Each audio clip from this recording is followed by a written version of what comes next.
Guys, magandang umaga. So nag-meetus na naman tayo mga kalapatids at mag-aabang na naman tayo since wala matagal ng walang meetus yung mga ibon natin. Yung north guys, hindi ko alam, naglabo na naman dahil hirap daw pumasok dito sa Cagayan. So yung here pa mga kalapatids ay sure na tuloy na mga kalapatids, kaya south ulit tayo. Divert ulit tayo sa south. So nagpa-meetus tayo, abangan natin mga kalapatids. At yun guys, nag-release din pala yung Taiwan na 4 clubs yun mga kalapatids. So tara, tignan muna natin, silipin lang natin saglit.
So yun guys, napanood nyo naman ang lapit na ng toss nila dito sa Pilipinas mga kalapatids. Sobrang lapit na dun sa mga isla. So silipin naman natin yung mga breeders natin mga kalapatids. Ayan, may itlog na. Ito mga kalapatids, yung inakay nung papamigay natin. Magaganda yung mga inakay niya. Ayan yung katawan nung painakay natin mga kalapatids. So, ayan, quality. Ang ganda mga kalapatids, walang kapayat-payat. Ang ganda no build ng katawan nila. Ayan mga kalapatids, so, pantay na pantay, ang ganda.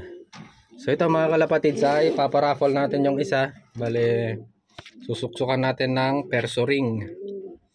Yan. Tapos itong Taiwan natin ay napisa na din. So ito ay itatry nating ilipad sa north, ay sa summer. Yan, summer mga kalapatids, pang south.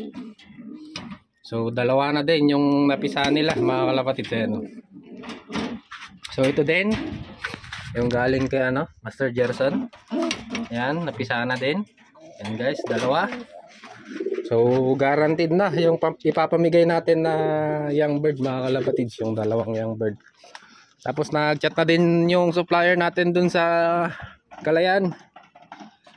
Meron na daw stock mga kalapatids. Hindi ko lang alam kung madadagdagan ngayon or bukas. So tignan na lang natin mga kalapatids. Bale next week ay meron na ulit tayong mga Taiwan. So nabitawan na yung mga ibon natin mga kalapatids. Tara, abangan na natin. So marahil nagtataka kayo guys kung bakit late yung mga bitaw natin sa mga training. So as much as possible mga kalapatids, para sa akin kahit training lang dapat mahirapan yung mga ibon natin. Tapos masanay sila na lumipad sa mainit na kondisyon mga kalapatids. So yung hahabulin natin mga kalapatids, San Juan, mga 50 kilometers yung gap mga kalapatids. Sana makasabay yung mga ibon natin. So abang-abang na tayo mga kalapatids, malapit na sila.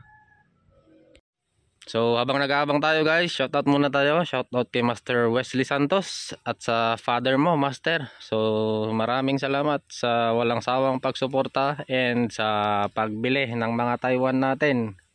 So shoutout sa inyo, good luck sa breeding. Ganun din kay Master Marvin Hack and kay Master Raymond Tuason. Raymond ba? Renald? hindi ko na maalala, Master, pasensya na. Shoutout din kay Master Luigi Sabado. Shoutout kay Master Kervin Guevara. Shoutout kay Master Rainer Agkawile. Shoutout kay Master Mark Manalili. Shoutout kay Master Jan Cristiano Galde. Shoutout kay Master Jan Paulo Sogian. Shoutout kay Master Jeffrey Aguirre. Shoutout kay Master Kian J. Bisnar. Shoutout kay Master Alan Galdo. So shoutout kay Master Ronald Dodiva, shoutout kay Master Patrick Garcia, shoutout kay Master Jason Senyo, shoutout kay Master Nery Malong. Maraming salamat, Master, sa walang sawang suporta.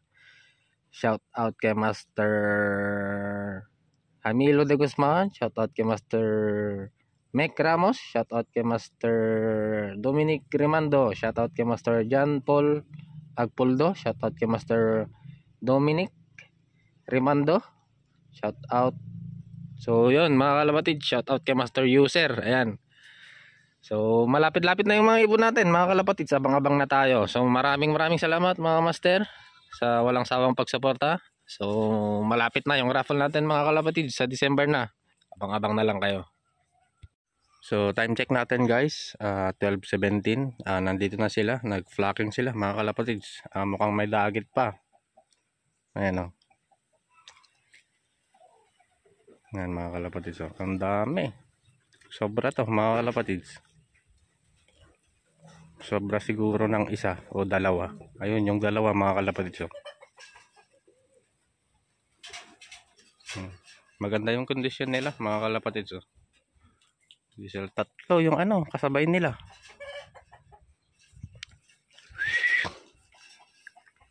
Tatlo yung kasabay nila, pero kulang pa to. Kulang pa siguro to mga kalapatids. Hindi, sakto na to. Andun yung tatlo mga kalapatids. Apat yung kasabay nila. Tignan natin.